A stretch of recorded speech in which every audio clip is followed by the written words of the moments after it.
Hello అండి. నమస్తే. Welcome to my channel కథా స్రవంతి. ఈరోజు నేను చదివి వినిపించబోయే కథ పేరు వంకాయ.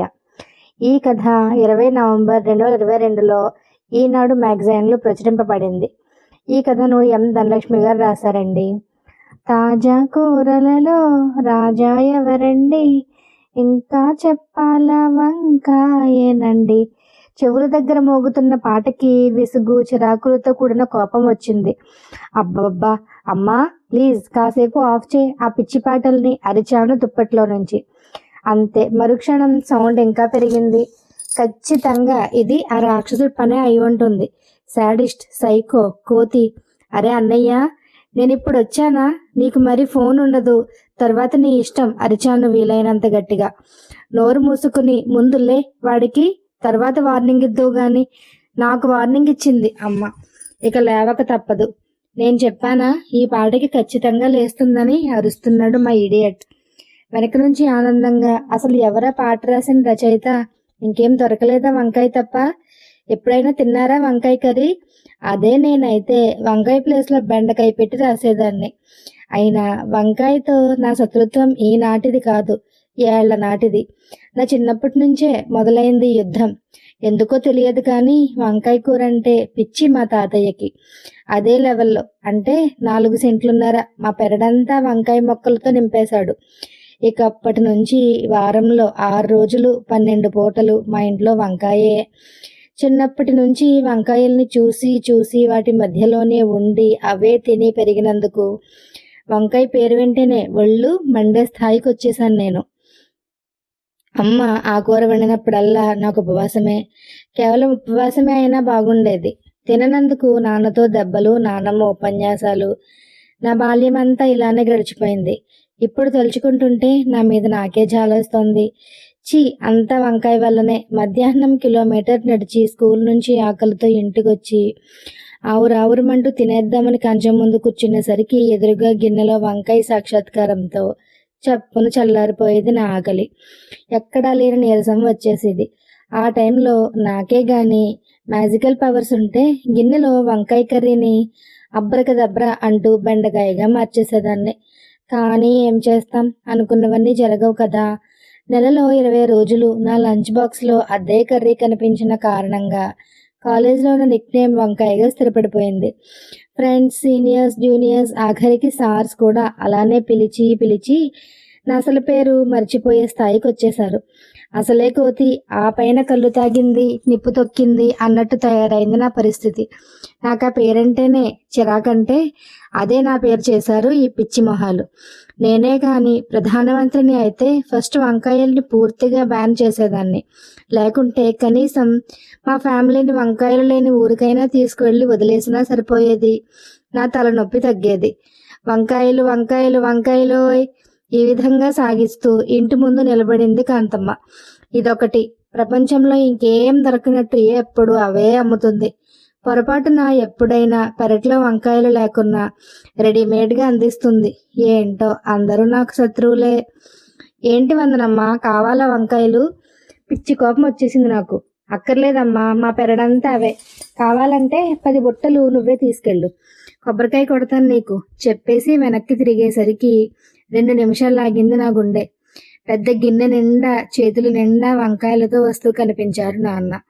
అబ్బా, తల పట్టుకోవడం నా వంతైంది. మళ్ళీ వంకాయలా? ఏడుపు మొహం పెట్టాను. నోరు మూసుకో, అసలు నీ బాధ పడలేకనే వారంలో 2-3 సార్లు మాత్రమే వండుతున్నాంగా. ఇంకా ఎందుకు ఏడుపు?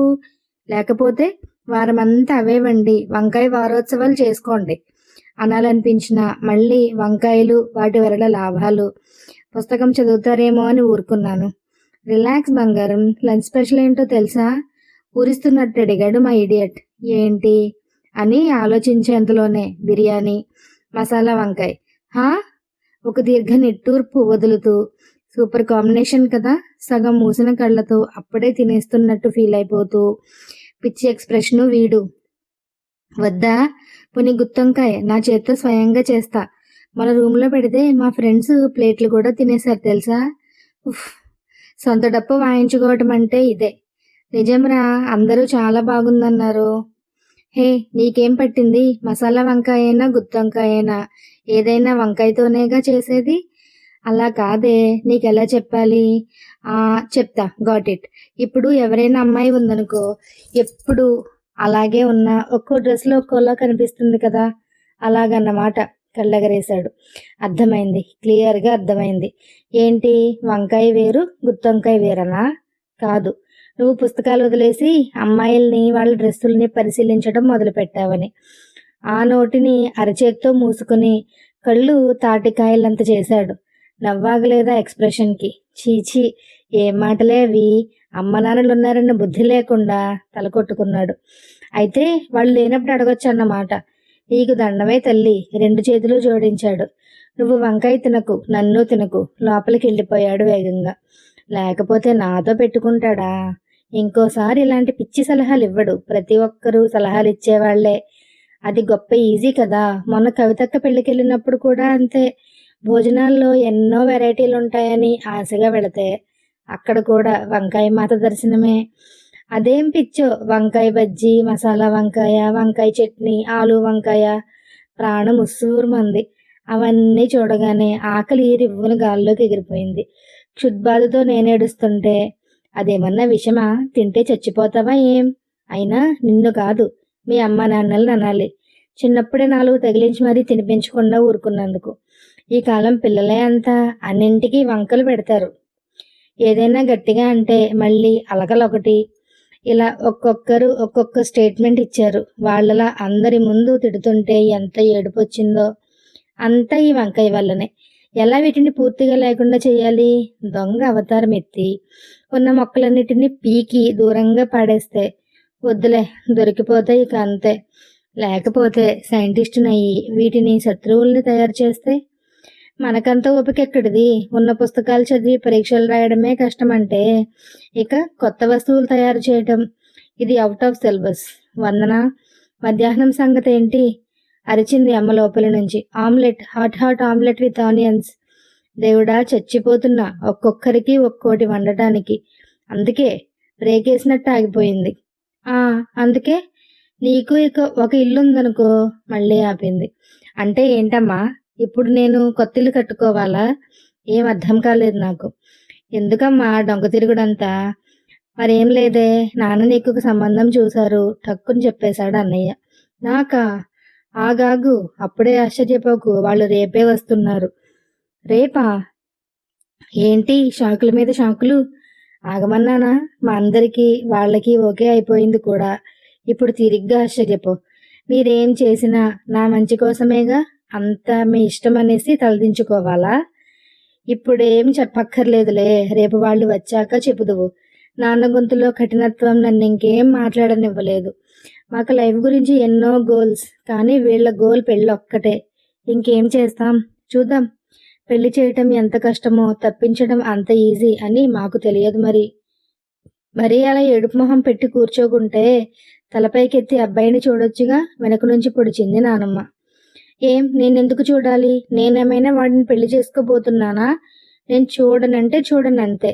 అయ్యో అయ్యో, ఎందుకే అలా అందరికీ వినిపించేలా అరుస్తావు? తల కొట్టుకుంటూ వెళ్ళిపోయింది. అంకుల్, మీరేమనుకోకుంటే నేను 2 నిమిషాలు వందనతో మాట్లాడొచ్చా? ఉలిక్కిపడి తలపైకెత్తా. ఆ బ్లూ షర్ట్ వేసుకున్నవాడే పెళ్లి కొడుకు అనుకుంటా. ఎంత ధైర్యమో! నాన్న పర్మిషన్ అడిగాడు, మరి నన్ను అడగక్కర్లేదేమో. ఒక్క నిమిషం నిశ్శబ్దం అనంతరం గట్టిగా నవ్వారందరూ ఇల్లదిరేంతలా. వందన, తనకిల్లు చూపించు. ఆదరేసిన నాన్న మీద గొంతు దాకా కోపం వచ్చినా ఏం చెయ్యలేని నిస్సహాయత. అందరూ ఉన్నారు కదా, ఇంకేమంటాను. నోరు మూసుకుని లేచి నిలబడ్డా. గుండె జట్వేగంతో కొట్టుకుంటోంది. వేగంగా. ఏంటిది? భయమేనా, ఇంకేదైనానా? మెల్లగా గుమ్మం దాటుతూ తలుపు దగ్గరున్న అన్నయ్య చెయ్యి గట్టిగా పట్టుకున్నాను. నేనెందుకే? గొణిగాడు. ప్లీజ్ రా, బతిమాలాను. తప్పదుగా, లేకపోతే ఈ భయంతో గుండె ఆగిపోయేలా ఉంది.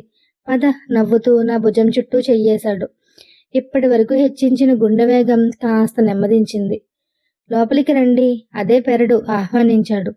స్టాప్ చందు, టక్కున ఆగిపోయాడు అన్నయ్య. అదేగా నీ పేరు?